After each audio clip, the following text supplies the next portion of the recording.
Hello guys, तो कैसे हैं आप सब। आई होप सभी अच्छे होंगे। और आज हम लोग जा रहे हैं कहीं, मतलब मेरे शहर में एक एक प्रोग्राम हो रहा है, वहाँ पे हम लोग जा रहे हैं।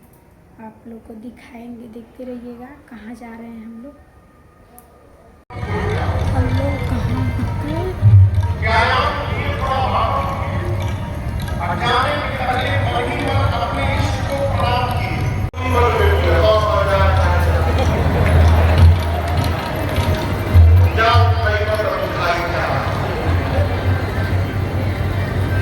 एक करके राजा आते गए हो, तोड़ना बहुत दूर की बात है। किसी भी राजा से धनुष फिर मात्र धरती से इधर-उधर किसका भी। ज्ञानी राजा नहीं गए, दूर से प्रणाम करके बैठ गए। जानते सभा में भगवान बैठे हैं तो उनके आगे हमारे मन की क्या क्षमता और औकात है। ज्ञानी राजा प्रणाम करके बैठ गए। जब किसी राजा से धनुष में हिला तो राजाओं ने मीटिंग की, विशाल बाबू मिलकर तोड़ दिया जाओ। अकेले काम जब ना बने सब लोग क्या दिलाने काम, लेकिन कितनों को बनाइएगा टूटी ना।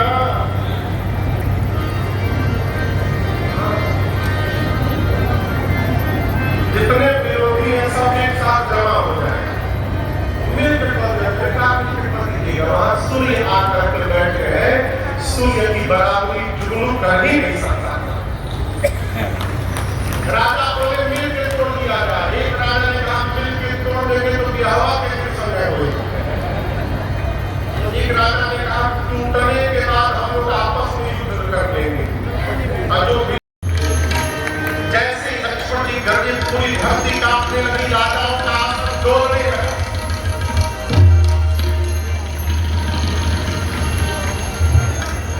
राम जी और सीता मैया प्रसन्न हो गए। जनक जी महाराज डेरा गए। कहे अरे राम, अभी छोटका खड़ा भरी बात धरती कांपने लगा। बड़का बैठल बाप छोटे की ललकार से धरती में कंपन हो गया। बड़का खड़ा हुआ तो क्या हुआ। गुरुदेव भगवान विश्वामित्र जी जब लक्ष्मण जी की ललकार सुने तो कूद पड़े, बोले बाहर चेला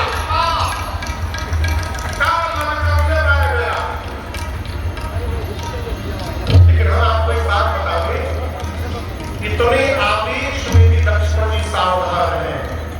कहते प्रभु खंड खंड कर दूंगा, लेकिन अपने भरोसे नहीं करूंगा, आपके प्रताप के भरोसे करूंगा। प्रभु आपके बल से करूंगा।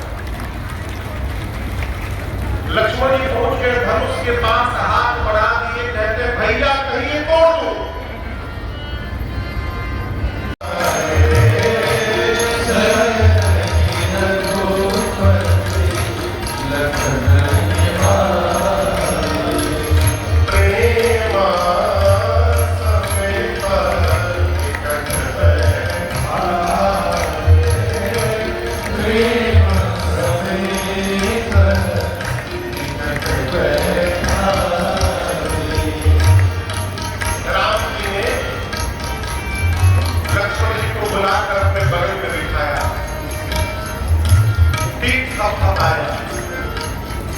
बोले कितना बढ़िया बोले आप, इतना बढ़िया तो मैं नहीं बोल पाता।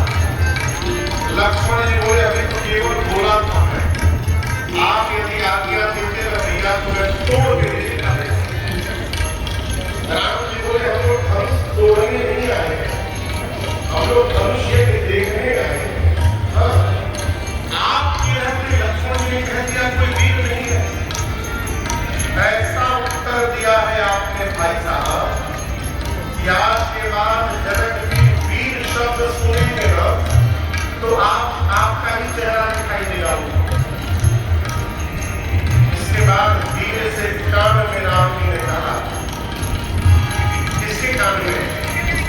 लक्ष्मण जी ने। बोले भाई साहब, आप जिनको ललकार रहे थे जनक जी 10 मिनट बाद हमारे ससुर जी बनने वाले हैं।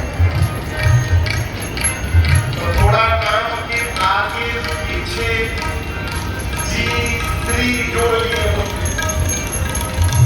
आपको ऐसे ललकारने लगे जैसे 5 साल का लड़का हो जाए।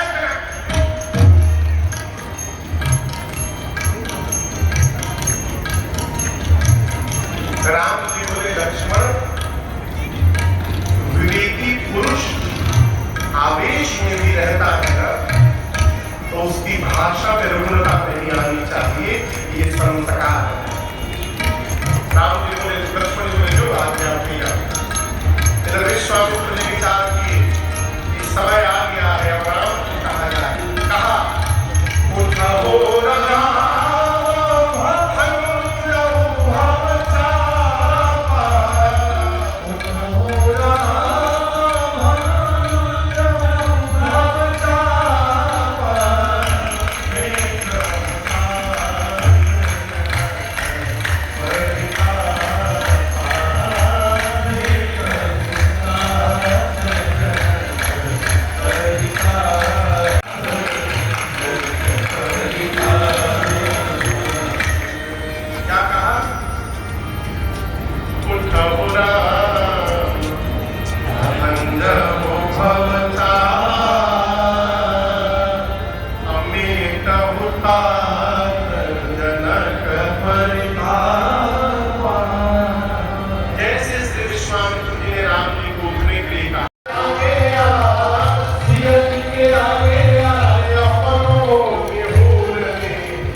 श्री राम जी की अजब बारात अवध से मिलवा।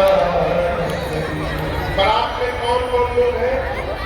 हाथ में माला, भाग पे चंदन, हाथ में माला, भाग पे चंदन, सब दाढ़ी वाले दिखा अवध से मिथिला।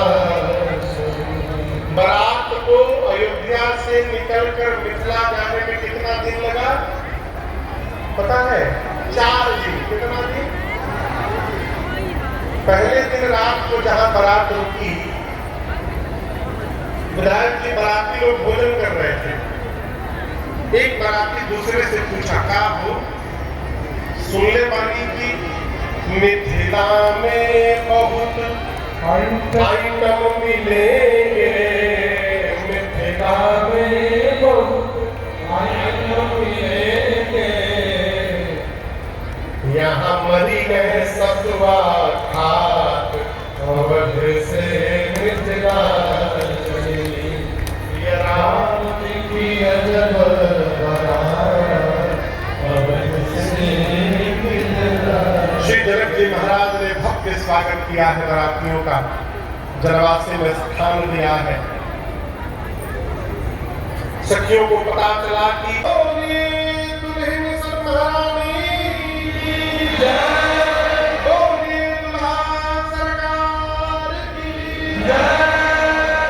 अब गुरुदेव भगवान ने आज्ञा दी कि दूल्हा दुल्हन दोनों एक आसन पर आकर बैठ जाए। सीता मैया प्रभु के बगल में जाकर विराजमान हुई।